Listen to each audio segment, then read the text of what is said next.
Hello guys and welcome back. Today we will be taking a look at the upcoming Season 4 for Dragonflight. So, as of recording this video, the only info we actually got on the new season is this post right here. In Modern World of Warcraft, you're going to see 3 content updates for Dragonflight arriving before the War Within releases next year. So this post is quite old, but it essentially says the biggest takeaway from this post is this one. Dragonflight Season 4 will revisit Dragonflight's dungeons and raids, along with outdoor content featuring updated rewards and a few new twists. So all of this kind of looks like it's gonna be a faded season once again. That's gonna be fine. I think it's a bit lazy, but it is what it is. This also means that the dungeons we're gonna be revisiting are Academy, Brackenhide Hollow, Halls of Infusion, Naltharis, Ruby Life Pools, the Azure Vaults, Knockwood Offensive, and Uldaman Legacy of Tyr. So, this is gonna be really exciting to see, like if we're going to get the tokens so that we can go back and just buy the items like we did the last faded season, where if you killed 10 raid bosses, then you get a token, then you could buy whatever item you wanted. But this also means that the dungeons are going to be revisited. So, are any of the dungeons actually worth revisiting? I just opened it here. These are the dungeons we're gonna be running. Academy. So Academy was kind of special because it was actually an extremely exciting dungeon and had a lot of ads, so the DPSs would just go nuts everywhere. We also saw it in the MDI where it was current, and the pulls and the damage these guys pulled were amazing. So in this dungeon, people are going to be going for something like the Warglaives, and most importantly the puzzle box, which was like probably the best trinket for something like an Unholy Death Knight. We're going to get the coach whistle, which was pretty useless. For Brackenhide, we will be revisiting once again to get the two-handed polearm, and of course Signal Flare, Idol of Pure Decay, and tanks are gonna be going nuts for Festering Splinter. This one was extremely strong back then. So how it's going to be performing in Season 4, if you could take that one and still be going into Aberrus on Faded and be getting something like your class trinkets, or something like Flowstone or Water Faceless Ire. We're probably going to get something like Beacon of the Beyond, Pocket Anvil. So how everything is going to be planning out is going to be extremely interesting, because these things could make some quite interesting plays. Like, we know what the tier sets are going to be because people actually voted for these. So we have not yet had any confirmation other than the vote has been counted and these are the results. We will be going over the new tier sets and the new transmogs in a different video, so please like and subscribe. So back to this one. For instance, we could go into Amedrasil and get the neck from Volcaros. This one, which gives an absorb shield and a lot of verse, compared to, like, if you put that in addition to something like a Brewmaster Monk going with their new tier set, spoiler alert, going with something like that, then you could go into Aberrus and get the two-handed. Where is it? The two-handed polearm. Was it from Zakarn? No, I can't even remember where it was from. It wasn't. Was it Rashok? Yeah. The Jarum Pillar of the Elder Flame. Those two are going to be massive. Plus, you could still go into Vault and get something like the Seal of Gianna's Chosen, also for the increased fire, and go for a Seal of File Duty. this one also goes from fire damage. So those 4 items plus the new tier set on something like a Brewmaster Monk is going to be insane. Like, you also could go back and get something like Manic Grief Torch or Broodkeeper's Promise, and these are all going to be updated with new numbers so that they're not this bad. Going back to the dungeons though, Halls of Infusion was also quite a decent dungeon.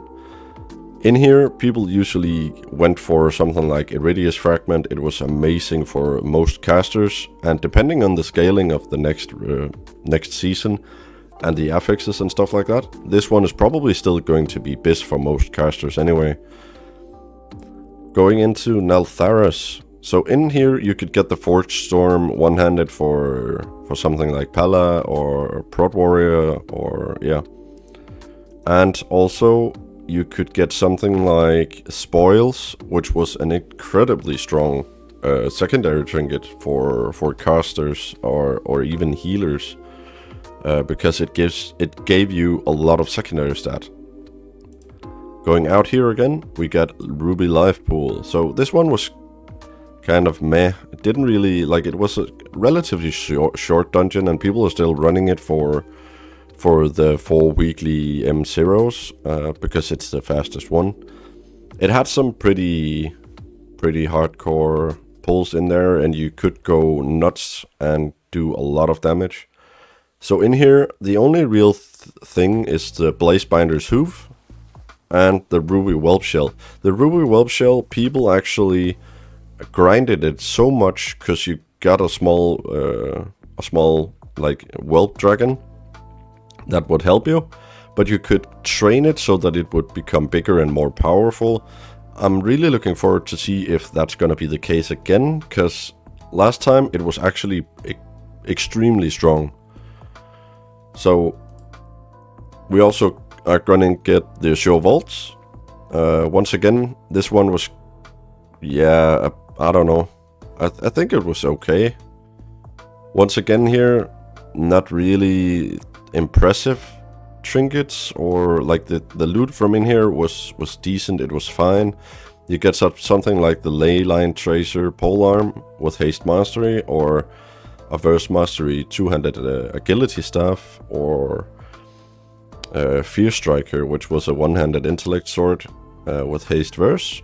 So a lot of different weapons, but not really that much else. Knockout Offensive is going to be coming back. So this one, a lot of people will be running this one because of something like Storm Slash for the Demon Hunters. And the Demon Hunters, also, spoiler alert, are looking really good in Season 4. So we'll probably be grinding Storm Slash, and of course range DPS will want to go in there, and healers for that matter, to get the Rage Feather. Tanks want the Endurance Scale, and most healers actually had the Singing Stone. The Singing Stone wasn't that good, but I'm pretty sure that if you scale it up and you get a lot of synergy with your cooldowns, because it's a 2-minute window, it's actually going to be pretty strong. Also, melee DPS could get Trampling Hooves, which was fine. Nothing real exciting, but it was there and it was nice. And last one, Alderman Legacy of Tyr. In here, not really anything exciting. Some weapons, shield. And trinket-wise, you could get the Resonator, which was supposed to be really strong, but it turned out it was really bad, because it gives stamina as a secondary, no, as the stat, and that was really not good. The Raid Horn, it had some uses and it could deal decent damage, but compared to the rest of the trinkets on that tier, it was not that good. It was fine until you get something else. And last one, Time Breaching Talons. This one was the go-to for most mages, and some warlocks could use it, and because it gave you a lot of a lot of intellect on a 2.5 minute cooldown, and it was haste based. So these are the dungeons we will be revisiting as per the blue post we saw right here. This is also some of the only info we actually got on the new season, which is kind of sad because today is the 7th of March, and if we just go logical, then something like this 10.26 has 2 release dates, and one is next week. Yeah, either the 13th or the 20th.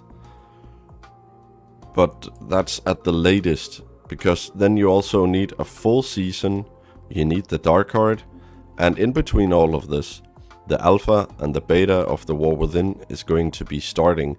Early summer, the War Within pre-patch is also scheduled to start, so they need to cram in an ending of this season, and a small patch here, the alpha here, and an entire season, plus the Dark Card mini thing here. All needs to be started and concluded before the start of summer. So far it's March and we have not heard anything. So it's gonna be exciting what they do, or if they just panic and push something out like it has happened before. Maybe they're going to be moving some of their deadlines. They have also done that a couple of times, so it's gonna be exciting to see. Also, as the post said, we will be revisiting the dungeons and raids. So everything kind of points to being a fated season, which also means we'll be going back into Vault of the Incarnates, which means something like Rasagath is going to be dropping. Where is it? There, the bow, enemy of the sky. It was also going to be dropping like Spiteful Storm trinket. Broodkeeper is going to be the most exciting to see, I think, because it has the two-handed staff for the Evoker class. The only thing we actually know is that most people are speculating that the legendaries that are in Dragonflight, so Faralath from Fyrak, is going to be upgradable. But the only thing we can't seem to get an answer of is if the Evoker legendary, is that going to be upgradable? Hopefully. If it's not going to be upgradable, then they still get the first light staff. So it's somewhat redeeming. Also, we get back Broodkeeper's Promise and Manic Grief Torch, two of the most iconic trinkets from Dragonflight.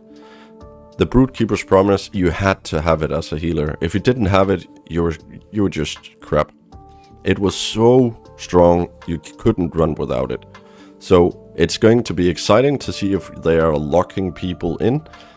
But then again, we're going to have 3 full raids of items and stuff like that, because we also got something like Decoration of Flame for the tanks. We also got, where is it? There, Whispering Incarnate Icon, which was probably the best stat stick you could have. We also got a lot of different small, like Storm Eater's Boon. These items were really strong. But then again, we also are going to be getting Aberrus, the Shadowed Crucible. In here, there's still something like Screaming Black Dragon Scale, also an incredibly strong stat stick to have as a trinket. We're going to be getting something like Pocket Anvil, Vessel of Searing Shadows, and Chromatic Essence. Once again, there are so many awesome things, but here's the tricky part, because we're also getting the awesome things from the dungeons. So as for me, I usually heal, so I will probably be going to be grinding something like Broodkeeper to get Broodkeeper's Promise trinket. But then again, I also have to grind out Aberrus because of Molten Heart. So these two trinkets together are probably going to be insane. But then again, We don't really know anything yet. But that also means, as a healer, that if you get these 2 trinkets, that means that something like the Laradar trinket or the Nemu for some extra off damage, or like something like Suncaller is going to be off the table unless we are going to be going for some hybrid builds, half damage, half healing. Nobody knows. But it's going to be awesome to see how they're going to be performing the next season, and most importantly, what is the difficulty level going to be?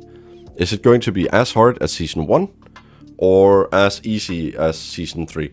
So, I hope you guys just liked this ranting video, me just going full nerd. I hope you guys have a wonderful day, and I hope you will get back, and I hope to see you guys next time. Until then, have a wonderful day. Bye.